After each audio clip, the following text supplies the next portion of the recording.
ఇక బైబిల్ ప్రకారం ఆత్మీయంగా మనం తీసుకుంటే ఆర్థికపరమైన శత్రువులు అవ్వచ్చు, పేదరికమైన శత్రువు అవ్వచ్చు, దారిద్ర్యమైన శత్రువు అవ్వచ్చు, అనారోగ్యమైన శత్రువు కావచ్చు. ఏదైనా కానీ శత్రువు అన్నప్పుడు క్రైస్తవుడికి జ్ఞాపకం రావాల్సింది మనుషులు కాదు. క్రైస్తవుడికి రావాల్సింది ఏంటి? మనకు ఆత్మీయతలో ఎదురొస్తున్న ప్రతిదీ కూడా మనకి శత్రువే. ఇప్పుడు ఇక్కడ బైబిల్ వాక్యం ఏం చెప్తుంది? ఇతనికి ఏ ఇబ్బంది ఉంది? కీర్తనాకారుడికి శత్రువుల వల్ల ఇబ్బంది. అందరూ చెప్పండి ఈ మాట. నీ మీద దాడి చేస్తున్న పరిస్థితుల వల్ల ఇబ్బంది రావచ్చు. కొంతమంది మీద కొన్ని విషయాల్లో దాడి చేస్తుంది సైతాను, అదొక రకమైన ఇబ్బంది. అంటే ఒకటో ఇబ్బందిగా మనం ఏం చేసుకున్నాం?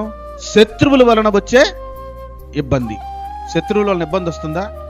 మన మీద దాడి చేయటానికి ఒక్క మాట బైబిల్ వాక్యం ఏం చెప్తుందో తెలుసా? ఒకరు కాదు, ఇద్దరు కాదు, ముగ్గురు కాదు, వాయుమండల సంబంధమైన అధిపతితో కూడిన దురాత్మల సమూహమే క్రైస్తవ మీద దాడి చేస్తుంది. అంటే శత్రువు ఒకరు, ఇద్దరు, ఒకటి, రెండు అని అనటానికి వీలు లేదు. ఎన్ని రకాలుగానే దాడి చేస్తుంది.